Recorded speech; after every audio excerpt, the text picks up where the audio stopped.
네, 안녕하세요. 임용고시 사회교육에서 사회문화 교육을 담당하고 있는 조영산이라고 합니다. 아마 지금 이 영상을 보고 있는 친구들 이제 시험도 얼마 안 남았고 준비하시는데 많이 힘드시죠? 사실은 그렇습니다. 내가 지금 얼만큼 공부를 했는지, 지금 제대로 하고 있는지, 또 남은 시간 동안 어떻게 하면 효율적으로 해야 되는지. 예, 맞아요. 이때가 어떻게 보면 가장 큰 관건이고, 보통 사람들은 그런 얘기 합니다. 어차피 다 결정 났다고, 이제 뭐 더 할 게 없다, 이런 친구들도 있고, 아니다, 지금이 기회다, 더 할 수 있다 라고 말씀하시는 분도 있을 거예요. 근데 우리 사회는 좀 다르잖아요, 그죠? 과목들도 우선 여러 가지가 있고, 또 이제 교육학까지 같이 준비해야 되고 이러면서 사실은 지금 남은데 어떻게 해야 될까 고민을 많이 해요. 근데 보통 그렇습니다. 이렇게 100일 남았었을 때, 또는 시간이 점점 가까울 때 항상 모의고사나 문제를 많이 풀어봐야 되겠다, 이런 생각들을 많이 해요. 근데 당연히 좋은 방법 맞습니다. 당연히 좋은 방법 맞는데, 우선은 내가 얼만큼 공부를 했는지, 얼만큼 알고 있는지 확인하는 게 되게 중요해요. 사실은 여러분들 지금 보고 있는 친구들 중에 이제 제 강의를 듣는 친구들도 있고, 아니면은 뭐 여타 강의를 듣거나, 아니더라도 강의를 듣지 않더라도 아마 본인들 교재는 다 가지고 있을 거예요. 또한 그 교재뿐만 아니라 기본서들이라 그래서 몇 가지 개론서들도 다 챙기고 있을 겁니다. 여러분들 거기다 밑줄 긋은 거 많죠? 또 노트도 한 거 많죠? 근데 한 번은 다시 해야 될 것들이 있습니다. 바로 뭐냐면, 내가 지금 얼마나 알고 있는지 확인하는 작업이 굉장히 중요해요. 이거는요, 새로운 부분을 적으라는 말씀이 절대 아니에요. 적어도 본인들이 밑줄을 치고 또는 강의를 들으면서 교수님들이 중요하다고 말씀하시고, 이러한 것들이 지금 내가 알고 있는 것인지 확인하는 것이 매우 중요합니다. 이것은요, 암기를 하고 노트를 다시 하고 그런 게 아닙니다. 기존에 있던 것들, 여러분이 정리해 놓던 것들 중에서 이것을 하나하나 지워나가는 작업들을 해야 돼요. 예를 들어 제가 맡고 있는 사회문화 입장에서 본다고 한다면 각 영역마다 중요한 거 아실 거예요. 그것을 내가 모르는 게 뭘까를 확인하는 게 아닙니다. 내가 지금 알고 있는 것들에 대해서 확실하게 알고 있나 체크를 하는 게 굉장히 중요해요. 개중에서는 이 작업이 매우 힘들다라고 생각하니까 모의고사 풀면서 찾아 나가야지, 이런 분들이 있는데, 만약에 제가 그 부분을 문제로 주지 않았어요. 근데 그게 만약 출제된다고 해봐요. 큰일 납니다. 또한 여러분들이 알고 있는 것들에 대해서 정말 확실하게 알고 있느냐, 이것을 확인하는 작업은 정말 매일 해도 나쁘지 않아요. 지금 보면은 보통 이렇게 묻습니다. 교수님, 문제 좀 많이 주세요. 교수님, 모의고사 준 거 말고 다른 문제도 또 없나요? 예, 문제 많이 푸는 거 좋긴 한데요, 한번 잘 생각해 봅시다. 여러분들한테 제가 모의고사 문제를 이제 강의를 시작하게 되면 모의고사 문제를 드려요. 예를 들어 한 과목당 4개에서 5개 정도 이렇게 드리게 됩니다. 잘 기억하셔야 될 것은, 문제를 푼다고 해서 여러분의 실력이 절대 늘지 않아요. 바로 뭐냐면, 문제를 풀고 나서 그것을 확인했을 때 바로 여러분의 실력이 확인됩니다. 요즘은 만약에 시험을 봤는데 5개의 문제가 나왔어요. 여러분이 3개를 맞았고 2개를 틀렸어요. 맞은 문제는요, 여러분이 다시 볼 필요가 없습니다. 바로 뭐냐면, 그 틀린 것들을 확인하는 게 중요하죠. 똑같습니다. 개념을 확인하는 것도 어떻게 보면 본인들이 갖고 있는 그런 개념들에 대해서 이것이 얼마나 내가 잘 습득했는지, 이런 것들이 매우 중요합니다. 보통은요, 여러분 전공 과목들에 대해서 이런 건 정리가 잘 되는데, 교육학 같은 경우는 나중에 해야지, 조금 이따 해야지, 또는 이건 점수가 낮으니까 차치하는 분들이 있는데, 여러분 지금이 피크예요. 교육학도 지금 같이 들어가셔야 돼요. 솔직히 제가 사회교육을 맡고 있는 입장에서 저희가 뭐 공부 많이 했으면 좋죠. 하지만 목적이란 걸 생각해 봅시다. 여러분 지금 지금 영상을 보고 있는 입장에서 목적은 뭔가요? 합격이잖아요. 전 여러분들이 정말 훌륭한 선생님이 됐으면 좋겠어요. 그러한 면에서 봤을 때 지금 필요한 것들은 전반적인 여러분의 상황 체크가 매우 중요합니다. 자, 그리고 하나 더 말씀드리자면, 모의고사를 그냥 푼다는 것도 있는데, 모의고사 출제하는 입장을 생각해 봅시다. 저는 여러분께 어떤 문제를 드리냐면요, 맞아요, 이전에 나왔던 평가원이 냈던 유형이나 그 유형에 대해서 다음에 나올 것들을 예측해서 문제를 드립니다. 똑같은 말인데요, 바로 뭐냐면, 여러분들이 지금 모의고사에 나와 있는 주제들이 다 점검됐는지도 중요하겠지만, 각 영역별로 어떤 것이 중요한지 바로바로 나올 수가 있어야 돼요. 예를 들어 경제에는 어떤 영역, 사회문화에 어떤 영역, 법에는 어떤 영역, 이런 것들이 머릿속에 구조적으로 잡혀 있어야 됩니다. 보통요, 모든 과목이 다 편하다고는 얘기 안 해요. 어떤 과목이 힘들다고 합니다. 어떤 과목이 힘든 이유는 뭐냐면은 그 중에 어떤 게 중요하다는 걸 다 알고 있어요, 머릿속에. 근데 그 중요한 걸 있잖아, 그냥 어렵다 하면서 끝까지 놔둬버리는 경우가 있습니다. 지금은요, 이제 그러한 어려운 것들에 대해서 확실히 해야 됩니다. 안 볼 거면 보지 마세요. 다른 걸로 담아주면 됩니다. 그런 마인드로 나가셔야 돼요. 그래서 모의고사의 출제를 보게 되면 영역별로 중요하고, 또 이 교수가 봤을 때 이 흐름이 중요하고, 예를 들어 저 같은 경우는 트렌드를 보거든요. 작년에 A라는 게 나왔으면 이번에 A-가 이제 응용돼서 나온다. 우리 평가하는 흐름이죠. 이런 것도 볼 수가 있고.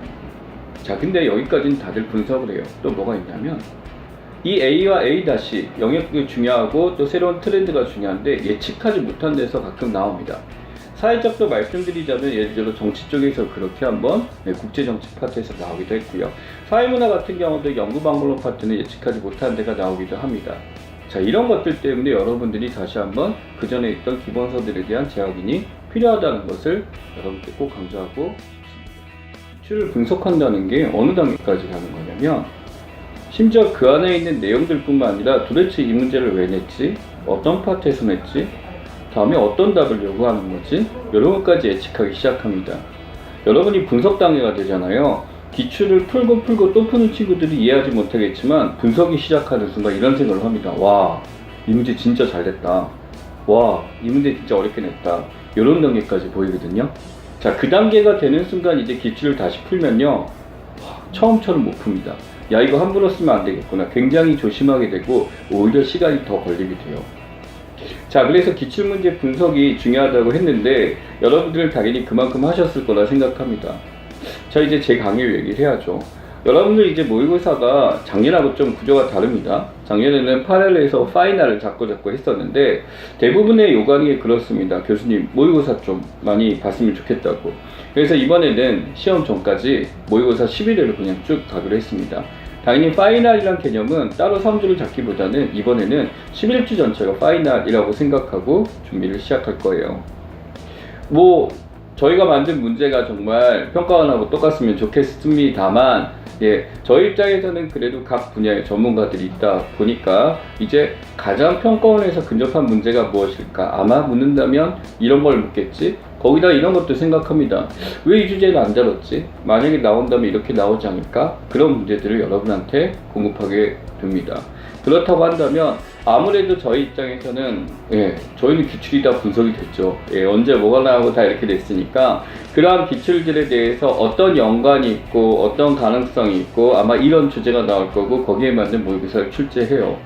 그리고 솔직하게 말씀드리자면 문제가 조금 어렵다는 말씀들 많이 하세요. 근데 그 이유는 뭐냐면 저희한테 이제 수업을 들었던 친구들, 또 새로 들어온 친구들 느끼겠지만 사실은 준비가 제대로 됐었다라고 한다면 지금의 시험은요 크게 어려운 시험이 아닐 거예요. 그래서 같이 이제 고생하는 친구들 입장에서 봤을 때 이 친구들이 일반적인 기출 형태로 내게 되면 거의 다 맞기 때문에 효용성이 없을까봐 조금 더 심도 있게 나갑니다.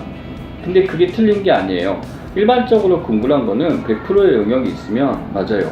120% 정도를 해야 됩니다. 왜냐면 우리가 정말 당락을 결정하는 게 당연히 남들이 맞는 문제가 아니라 그거 외적으로 갑자기 허를 찌는 문제들에서 결국 당락이 결정되죠. 그런 것까지 준비해서 여러분께 문제를 제공하게 됩니다. 그리고 또한 이 모의고사는요, 제가 감독을 합니다. 나중에 아마 이제 3주차 되게 되면요 정식으로 똑같은 OMR 카드에 나가서 채점 방식 똑같이 진행될 거니까 아마 그거 아시면 되고, 물론 1회부터 채점은 똑같이 합니다. 옆에서 첨삭을 하고 여러분들 지금 질문도 다 받아보게 될 것이며, 또한 이제 현강으로 듣는 친구들은 이제 기명은 아니고요, 이름은 아니고 각기 이제 개별적으로 성적표를 나눠주게 됩니다. 그 성적표는 이제 점수라기보다는요, 여러분 공부하셨죠? 서열 척도. 서열적으로 지금 같이 있는 친구들 수준에서 어느 정도가 될지 그걸 확인하는 거예요. 지금 알겠지만 저희 현강은 워낙 오래 한 친구들도 있고 하긴 한데 아마 이번에는 독특하게 제가 보기에는 한 3분의 1 이상은 거의 다 1차를 통과했던 친구들이 다시 와 있거든요. 아마 모의고사 시즌이 되게 되면 더 많이 올 것 같은데 그런 친구들하고 같이 경쟁을 해서 어느 정도 위치를 하고 있다면 여러분이 잘 하고 있다는 것을 충분히 인식할 수 있을 겁니다. 자, 뭐 저희 강의에 대해서는 그렇게 얘기했지만 모의고사도 중요하다 얘기했지만 이런 마인드 가지셔야 돼요. 커트라인만 넘었으면 좋겠다. 자, 원래 1차를 통과해서 2차가 안 된 친구들은 항상 많이 하는 얘기가 있습니다.